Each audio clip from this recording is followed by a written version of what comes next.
So guys, मैं हूं जितेंद्र और आप सभी का स्वागत है मेरे यूट्यूब चैनल कॉमर्स की दुनिया में। गाइस, जैसा कि आप सभी जानते ही हैं, कॉस्ट अकाउंटिंग के स्टेटमेंट ऑफ कॉस्ट से रिलेटेड वन बाय वन हम ऐसे ऐसे क्वेश्चंस आपके साथ ला रहे हैं जो एग्ज़ाम के हिसाब से काफ़ी ज़्यादा इम्पोर्टेंट होते हैं। गाइस, ये क्वेश्चन ऐसे हैं जो सबसे ज़्यादा बार एग्ज़ाम में आए हुए हैं और इसी सीरीज़ को आगे बढ़ाते हुए आज हम डिस्कस करने वाले हैं एक और स्टेटमेंट ऑफ कॉस्ट से रिलेटेड क्वेश्चन जो सबसे ज़्यादा बार एग्ज़ाम में आता है। दोस्तों, जब भी हम ऐसे क्वेश्चन को देखते हैं तो हमें थोड़ा सा डर लगने लगता है, लेकिन ये क्वेश्चन एक बार आपको अगर समझ में आ जाए तो ये आपके लिए सबसे ज़्यादा इजी क्वेश्चन हो जाता है। इट लाइक ए हलवा। तो ये हलवा क्वेश्चन कैसे बनेगा, आइए चलते हैं और देखते हैं। दोस्तों, मैंने आपके साथ शेयर किया है यहाँ पर एक क्वेश्चन, बोर्ड पर आप देख सकते हैं। A furniture company manufactures stool, chair and tables. एक मैन्युफैक्चरिंग कंपनी है जो स्टूल, चेयर और टेबल बनाती है। The material are wages, cost per unit of furniture are given below. Wages और मटेरियल की कॉस्ट पर यूनिट यहाँ पर दी हुई है। मटेरियल है स्टूल का 18 रुपीज़ पर यूनिट, चेयर का है 30 रुपीज़ और टेबल का है 220 रुपीज़। बात करें अगर हम वेजेस की, तो वेजेस है आपकी 24 रुपीज़ पर यूनिट, 20 रुपीज़ पर चेयर और 60 रुपीज़ पर टेबल आपकी वेजेस दी गई है। आपको कुछ फर्दर इन्फॉर्मेशन भी दी गई है। The factory overhead are 36,000, calculate work cost of each furniture. यहाँ पर आपको यह दिखाई दे रहा है कि 36,000 का ओवरऑल आपको एक ज्वाइंट एक्सपेंस दिया हुआ है, जिसमें सबसे ज़्यादा इंपॉर्टेंट यहीं से काम होना है। ये ज्वाइंट एक्सपेंस है और इनको आपको डिस्ट्रीब्यूट करना है स्टूल, चेयर और टेबल में। तो दोस्तों, कैसे होगा, कुछ इन्फॉर्मेशन तो दी ही गई होगी। Other without information how can we do this. तो यहाँ पर कुछ इन्फॉर्मेशन और भी दी गई है, please have a look. Assuming that one table is equivalent to 4 stool. एक टेबल 4 स्टूल के बराबर है और 2 chair are equivalent to 1 table. 2 chair एक टेबल के बराबर है। Production of April month is 600 stool, 300 chair and 60 tables. दोस्तों, यहीं से हमें क्वेश्चन को समझना है। ये जो एज्यूमिंग जो यहाँ पर आपको हिंट दिया गया है, यहीं से क्वेश्चन को हमें पूरा करना है। एक बात आप समझ लीजिए, जब भी हम रेशो निकालते हैं या कंपैरिजन करते हैं तो एक स्टेप यानी कि एक ही स्टैंडर्ड पर खड़े हुए या एक ही स्टैंडर्ड पर जितनी भी चीज़ होंगे उनकी ही कंपेयर हम कर पाएंगे। इसलिए हमें क्या करना होगा, स्टूल, चेयर और टेबल का कॉम्बिनेशन बनाना होगा और इनको एक ही यूनिट में कन्वर्ट करना होगा। अदरवाइज हम जॉइंट एक्सपेंस को नहीं निकाल पाएंगे। बहुत अच्छे से आप यहाँ समझिए, जो चीज़ यहाँ पर दी गई है, 1 टेबल इक्वल टू 4 स्टूल्स। ठीक है, 1 टेबल है 4 स्टूल के equal and 2 chairs are equal to 1 table equal है 2 चेयर्स के इक्वल। तो आप यहाँ पर समझिए कि स्टूल, चेयर और टेबल को आप कन्वर्ट कर लीजिए टेबल में, क्योंकि ये कॉमन चीज़ है। इसमें स्टूल भी कन्वर्ट हो सकते हैं और इसमें चेयर भी कन्वर्ट हो सकती है। एक टेबल में 4 स्टूल हैं, ठीक है, यानी कि 4 स्टूल मिला करके एक टेबल बन जा रही है। आपके पास स्टूल्स की जो नंबर दी गई है वो 600 है, 300 है और 60 है। 600 स्टूल्स हैं और आपको इनको कन्वर्ट करना है टेबल में। तो 600 अपॉन 4, 150 टेबल बना दी हमने। ये आपको समझना होगा। एक टेबल में 4 स्टूल बनते हैं, यानी कि 4 स्टूल को मिला करके एक टेबल बन रही है। तो 600 स्टूल में कितनी टेबल बनेंगी, 4 टाइम लेस बनेगी, यानी कि 4 से अब इसको डिवाइड कर लेंगे। ऐसे ही आप चेयर का हिसाब लगाएंगे कि 2 चेयर एक टेबल के इक्वल है। चेयर है आपकी 300, चेयर से आपकी 300, तो 300 को आप 2 से डिवाइड करेंगे, आपकी 150 टेबल चेयर में भी कन्वर्ट हो गई। अब आपका रेशो क्या आएगा, जैसे स्टूल का रेशो हो गया 150 टेबल, चेयर और टेबल तो आपकी है ही 60। ओके, यहाँ पर आप बहुत अच्छे से देखिए, 150 आपका स्टूल कन्वर्ट हो गए टेबल में, चेयर कन्वर्ट हो गई और टेबल तो है ही। 0 से तीनों 0 क्रॉस हो गया, 3 2 जा 6, 3 5 जा 15, 3 5 जा 15। ये रेशो ही आपको ये सारे एक्सपेंसेस कैलकुलेट करके दे देगा।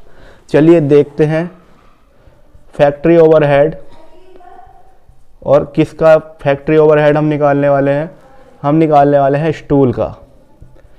तो स्टूल का फैक्ट्री ओवरहेड निकालेंगे हम 36,000 मल्टीप्लाई 5 अपॉन 5 और 5 10 और 2 12, 12 3 या 36, और ये आ गया आपका 15,000। तो आ गया स्टूल का। सेम टू सेम आएगा आपका चेयर का, क्योंकि चेयर का भी रेशो 5 है, तो आप बिना निकाले भी आप लिख सकते हैं। यहाँ पर बचता है आपका जो बाकी बचा है वो टेबल का, यानी कि 15 15 30 हो गया, और 6 बच गया 36। ये आपके जो जॉइंट एक्सपेंस है आपका 36,000 का, हमने उनको एलोकेट कर दिया, डिस्ट्रीब्यूट कर दिया किस रेशो में? उनके प्रोडक्शन के रेशो में, और कन्वर्ट करके।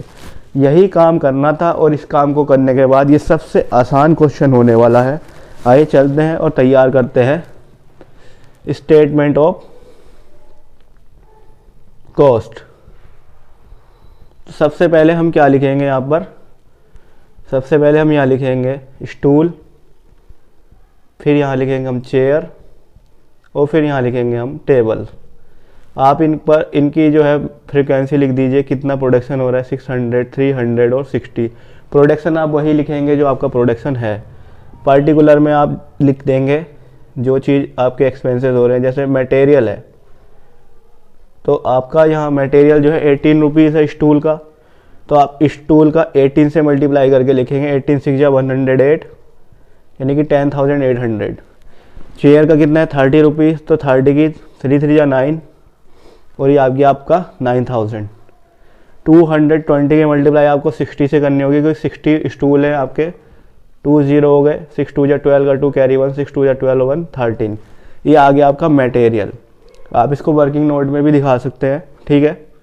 इसके बाद आपकी आ गई वेजेस। वेजेस आप ऐड करेंगे इसमें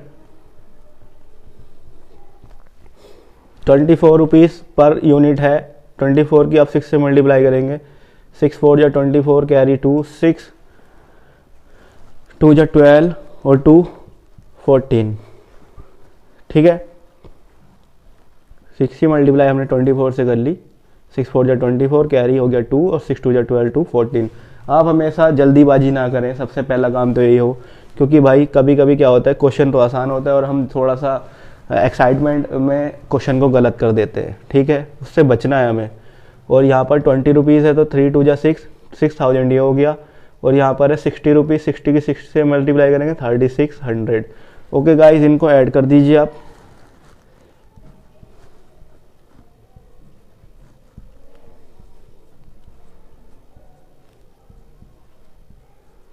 ये आ गई आपकी प्राइम कॉस्ट।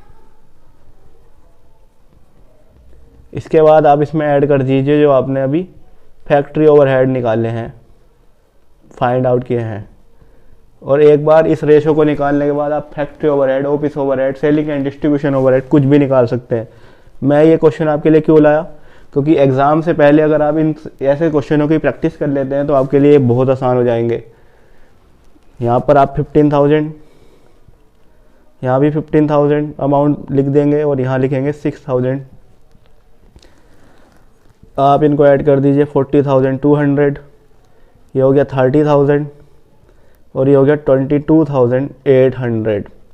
अगर आपको ये आ गई आपकी वर्क कॉस्ट, और अगर आपको वर्क कॉस्ट पर यूनिट चाहिए तो आप 600 से इसे डिवाइड कर दीजिए। 6 6 जा 36, कितना बचा यहाँ से 4, और 6 7 जा 42। 67 रुपीज़ आपकी पर यूनिट कॉस्ट निकल के आ गई, वर्क कॉस्ट। ये आपका 100 रुपीज़ निकल के आ गया, और ये हो गया 6 3 जा 18, 6 3 जा 18, 6 8 जा 48। ये आ गया आपका 380 रुपीज़, ठीक है। तो ओवरऑल आपने देखा कि कितनी आसानी से हमने क्वेश्चन कर लिया। और कैसे कर लिया भाई, एक हिंट जो आपको दिया है इसको समझना है आपको, और आपको ये रेशो निकाल लेना है, और इस रेशो निकालने के बाद ये क्वेश्चन आपके लिए हलवे जैसा ही हो जाएगा, ठीक है। मैं एक बार फिर से आपको बता दूं कैसे मैंने कन्वर्ट किया है। हमें इन्फॉर्मेशन दी गई थी 1 table is equivalent to 4 stool, एक टेबल 4 स्टूल के बराबर है। ये कह लीजिए कि एक टेबल में 4 स्टूल बन सकते हैं, एक टेबल में 2 चेयर बन सकती हैं। तो हमने टेबल में ही कन्वर्ट कर लिया इसे दोनों को, क्योंकि दोनों चीज़ टेबल में कन्वर्ट हो सकती हैं। 600 स्टूल में अगर हमने टेबल बनानी है तो 4 से डिवाइड करेंगे, 150 टेबल बन जाएंगी। 300 चेयर में अगर हमें टेबल बनानी है तो 300/2 यानी 150 टेबल बन जाएगी। अब तीनों चीज़ टेबल के इक्विवेलेंट हो गई, तभी हम इनका रेशो निकाल सकते हैं। 150, 150 और 60, ये रेशो निकल गया 5:5:2। और हमने फिर ये स्टूल, चेयर और टेबल के इक्वल जो है हमने डिस्ट्रीब्यूशन कर दिया इनका। 36,000 का हमने इनके रेशो में डिस्ट्रीब्यूशन कर दिया फैक्ट्री ओवरहेड को। उसके बाद कितना आसान हो गया आप यहाँ देख सकते हैं। दोस्तों, अगर ये वीडियो आपको पसंद आई हो, ये क्वेश्चन मेथड आपको पसंद आया हो, तो इस वीडियो को लाइक करें, अपने फ्रेंड्स के साथ शेयर करें, और चैनल अगर आपने अभी तक सब्सक्राइब नहीं किया है तो दोस्तों चैनल भी आप सब्सक्राइब कर लें, क्योंकि हर एक सब्सक्राइबर ज़रूरी है। अब मिलेंगे आपसे अगली वीडियो में एक अगले टॉपिक के साथ। तब तक बने रहिएगा हमारे चैनल पर और देखते रहिएगा कॉमर्स की दुनिया। Thank you so much.